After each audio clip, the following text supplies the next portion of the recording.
साथियों नमस्कार। आज आपको हम पढ़ाएंगे मौर्य साम्राज्य का उदय। मौर्य साम्राज्य का उदय। मौर्य साम्राज्य का जो उदय था उसका अगर हम समय देखें तो इसका समय था 323 बीसी से 185 बीसी तक। ठीक है। सबसे पहले मौर्य साम्राज्य की जानकारी हमें कहाँ से प्राप्त होती है उसके बारे में हम लोग जानें कि इनके जानकारी का प्रमुख स्रोत क्या क्या है। आइए उन स्रोत के बारे में जानते हैं। तो पहला स्रोत है आपका साहित्य। क्या है? साहित्य। साहित्य से हम मौर्य साम्राज्य का प्रशासन, मौर्य साम्राज्य पे चंद्रगुप्त मौर्य के व्यक्तित्व, इन सब के बारे में बहुत अच्छे से समझते हैं। जो कौटिल्य थे उनकी पुस्तक अर्थशास्त्र जो लिखी है, इसमें मौर्य साम्राज्य के जो चंद्रगुप्त मौर्य हैं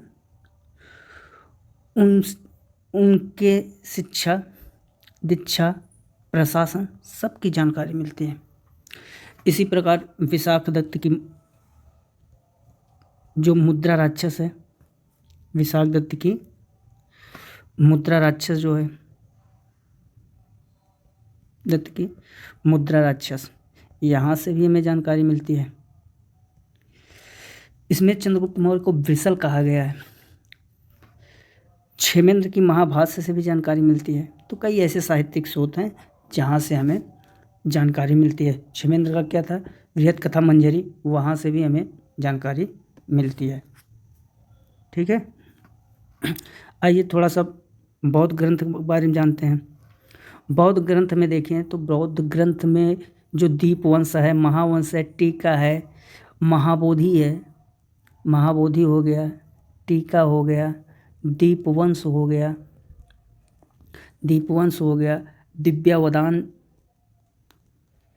इन सब से मौर्य साम्राज्य की जानकारी हमें प्राप्त होती है। जैन धर्म से भी प्राप्त होती है। भद्रबाहु द्वारा लिखित जो कल्पसूत्र है, कल्पसूत्र, इससे हमें जानकारी मौर्य साम्राज्य की मिलती है। हेमचंद्र का परिशिष्ट पवन जो है, हेमचंद्र का परिशिष्ट पवन, यहाँ से भी हमें जानकारी मिलती है जैन धर्म में। महाबोधि, टीका, दीपवंश, दिव्यावदान, यहाँ से भी बौद्ध साम्राज्य में इन सब से जानकारी मिलती है। कल्पसूत्र के माध्यम और परिशिष्ट पवन के माध्यम से जैन धर्म में भी इनकी जानकारी मिलती है। विदेशी विवरण से भी हमें जानकारी मिलती है। विदेशी विवरण से भी जानकारी मिलती है। विदेशी विवरण में ही चंद्रगुप्त मौर्य को सेंड्रा कोटस कहा जाता था। क्या कहा जाता था? सेंड्रा कोटस कहा जाता था। द एंड्रोकोटस ऑफ इंड्रा कोटस, ये किसने कहा? प्लूटार्क ने। ठीक। तो इस ढंग से विदेशी विवरण में भी इनकी जानकारी मिली है। और विलियम जोन्स, जो कि विलियम जोन्स, ये सबसे पहले सेंड्रोकोटस के रूप में चंद्रगुप्त मौर्य की पहचान करी थी। विलियम जोन्स ने सेंड्रोकोटस के रूप में किसकी पहचान करी थी? चंद्रगुप्त मौर्य की। इसी प्रकार आपका पुरातत्व से भी जानकारी प्राप्त होती है मौर्य साम्राज्य की। पुरातत्व भी एक स्रोत है।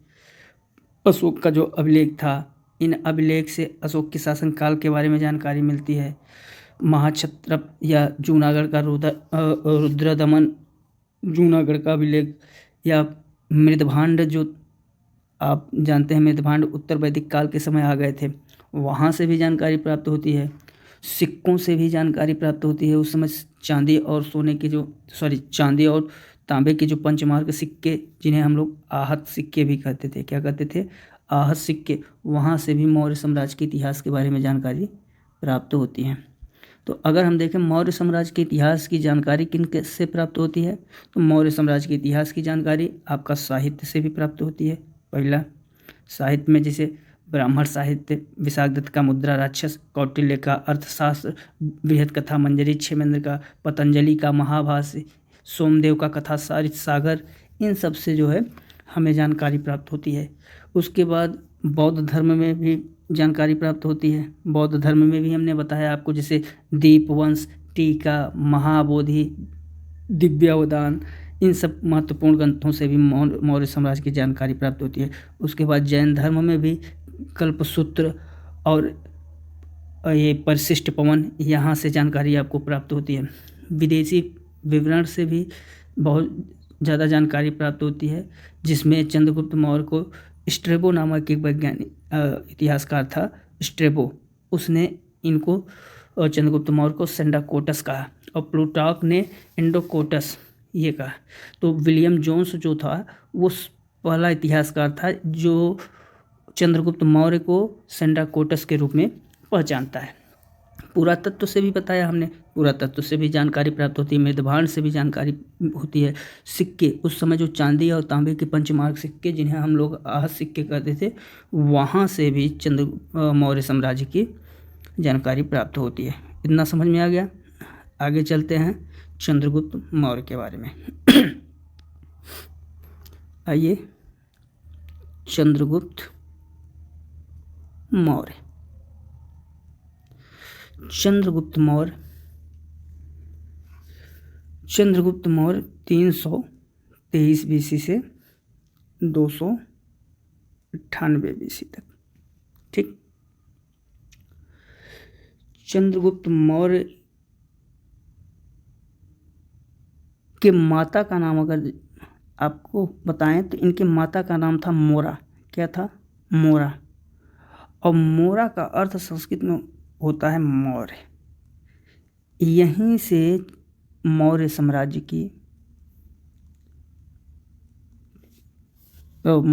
का क्या हुआ? नामकरण हुआ, जो मौर्य साम्राज्य पड़ा चंद्रगुप्त मौर्य के माता के नाम से। वास्तव में चंद्रगुप्त मौर्य के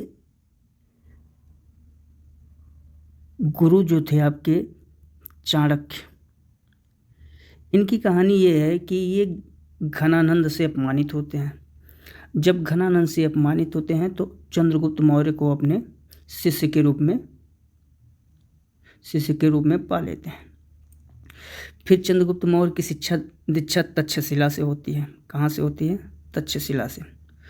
तक्षशिला उस समय का सबसे बेहतरीन शिक्षा का केंद्र माना जाता था। समझ में आया? ये जो तक्षशिला है उस समय का सबसे अच्छा जो है शिक्षा का केंद्र माना जाता था।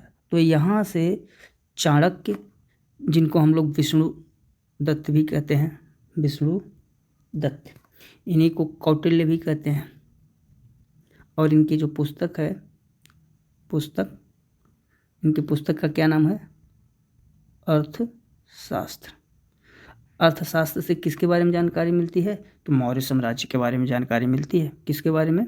ये सब प्रश्न आया है, मौर्य साम्राज्य के बारे में, ठीक।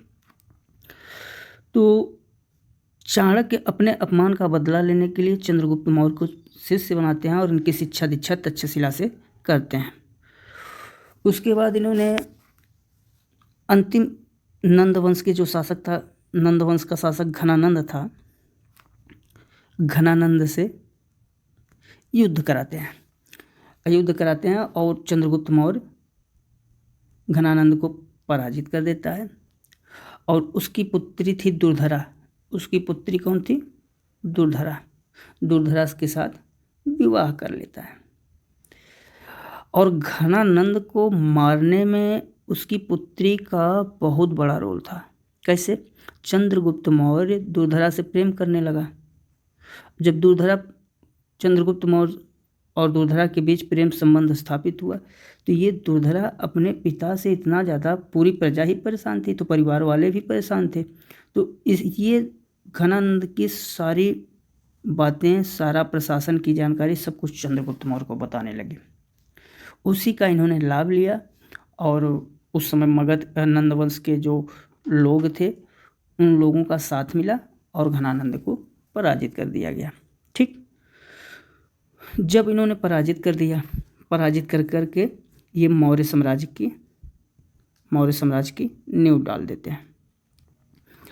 उसके बाद मौर्य साम्राज्य की नींव पड़ जाती है। नींव पड़ जाने के बाद चलते रहते हैं। फिर जो हमने कल आपको कहा था आगे बताने के लिए सेल्यूकस निकेटर के बारे में, तो सेल्यूकस निकेटर का जिक्र यहाँ आपसे हम करते हैं। इधर सिकंदर आक्रमण करता है और सिकंदर आक्रमण नहीं कर पाता क्योंकि उसकी सेना मगध की सेना को देख के डर जाती है और वापस हो जाती है और सिकंदर भी वापस होता है। लेकिन मगध की अपार संपत्ति को सेल्यूकस निकेटर देख के लालायित हो जाता है और लालायित होने पे जब उसे लालच आता है तो ये सेल्यूकस निकेटर मन ही मन मगध पर आक्रमण का विचार बना के सिकंदर के साथ चला जाता है। जब बेबीलोन में सिकंदर की मृत्यु होती है तो ये सेल्यूकस निकेटर सेना का अपने पुनः सेनापति बनता है और मगध पर आक्रमण करने के लिए भारत में आता है। परंतु जब यह मगध पर आक्रमण करने के लिए आता है तो यहाँ पे पूरा सीन ही बदल गया था। सीन कैसे बदल गया था? सेल्यूकस निकेटर ये सोच के मगध पे आक्रमण करने आया था कि उस समय घनानंद शासक था, तो इस समय भी घनानंद शासक होगा, लेकिन घनानंद की मृत्यु हो गई थी और मौर्य साम्राज्य स्थापित हो गया था। चंद्रगुप्त मौर्य गद्दी पे बैठ गया था। तो उसके कारण जो है सेल्यूकस निकेटर आता है और मगध पर आक्रमण करता है, लेकिन वो 305 बीसी पे आक्रमण करता है, लेकिन चंद्रगुप्त मौर्य से क्या होता है? हार जाता है। जब चंद्रगुप्त मौर्य से हार जाता है, कौन? Nicator, Seleucus Nicator Chandragupta Maurya से जब हारता है तो हारने के बाद ये क्या करता है? अपनी पुत्री, इसकी पुत्री का नाम था कार्नेलिया और इसी को हेलेना भी कहते थे। कार्नेलिया या इसी को क्या कहते थे? हेलेना। इसके साथ चंद्रगुप्त मौर्य का विवाह करा देता है और चंद्रगुप्त मौर्य एक बड़ा क्षेत्र दहेज के रूप में सेल्यूकस निकेटर से ले लेता है। उसी बड़े क्षेत्र में आप चंद्रगुप्त मौर्य का जो बड़ा क्षेत्र था दहेज में वो ले लिया, जिसमें आप आराकोसिया जिसे हम आज हम लोग कंधार के नाम से जानते हैं, जेड्रोसिया, बलूचिस्तान, पेरीपनिसडाई करके एक था जिसे हम लोग काबुल के नाम से जानते हैं, ये सब, हेरात, ये सब उसने दहेज में ले लिया और वहाँ तक मौर्य साम्राज्य की नींव डाल दी। और सेल्यूकस निकेटर को चंद्रगुप्त मौर्य ने क्या दिया? 500 हाथियों का एक गिफ्ट दे दिया, क्योंकि निकेटर हाथी के लिए ही आया था, तो 500 हाथियों का उसे क्या मिल गया? गिफ्ट मिल गया। इस तरीके से अब चूंकि हेलेना का क्या था? हेलेना यूनानी थी और यूनानी भाषा कोई समझ ना पाता यहाँ पे, इसलिए सेल्यूकस निकेटर ने अपने एक लेखक मेगस्थनीज की पुस्तक का क्या नाम है? मेगस्थनीज की पुस्तक का नाम है इंडिका।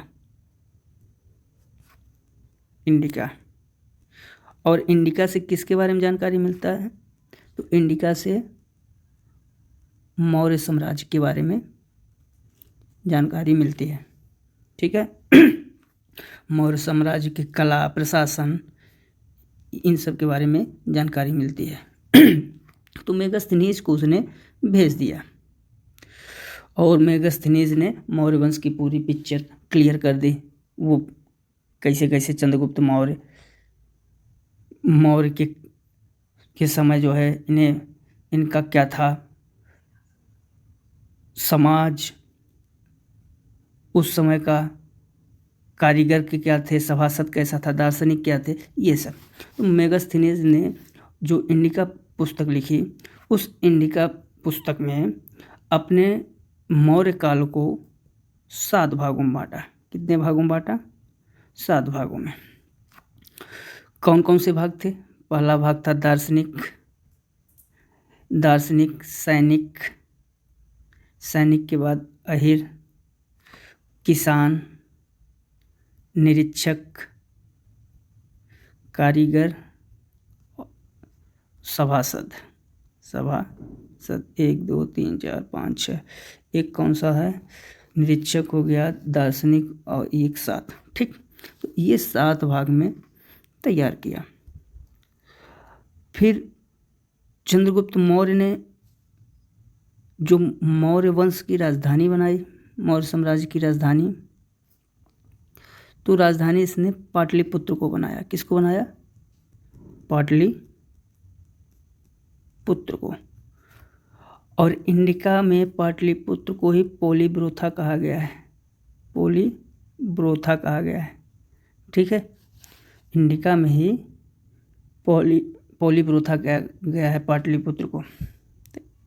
उसके बाद ये चंद्रगुप्त मौर्य अपने विजय का पता करते गए, लहराते गए, और चंद्रगुप्त मौर्य का कंडीशन अब अंतिम चरण में चलने लगा।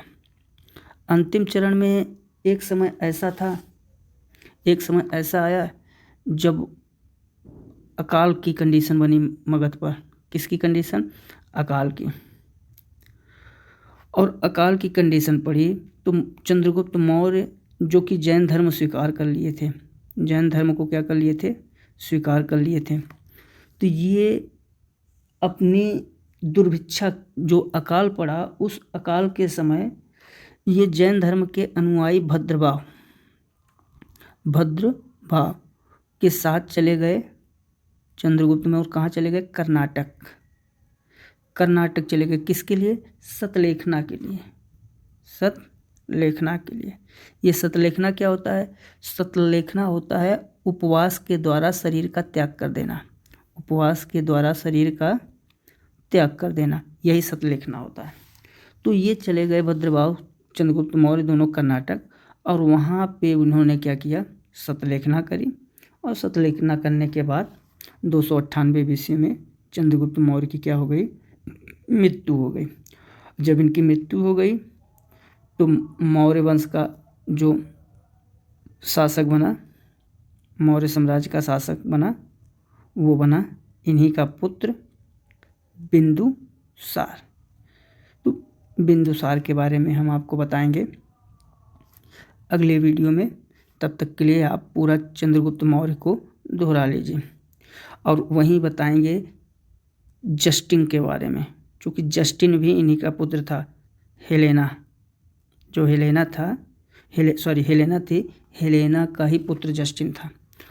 और बिंदुसार था दुर्धरा का पुत्र। तो इन दोनों को अगले वीडियो में बताएंगे। तब तक के लिए आप मौर्य साम्राज्य का और जानकारी जो स्रोत हैं उनको पढ़िए, और चंद्रगुप्त मौर्य के बारे में पढ़िए। कुछ अभिलेख हैं चंद्रगुप्त मौर्य से रिलेटेड, उन अभिलेख की भी चर्चा हम अगले वीडियो में करेंगे। तब तक के लिए नमस्कार, जय हिंद।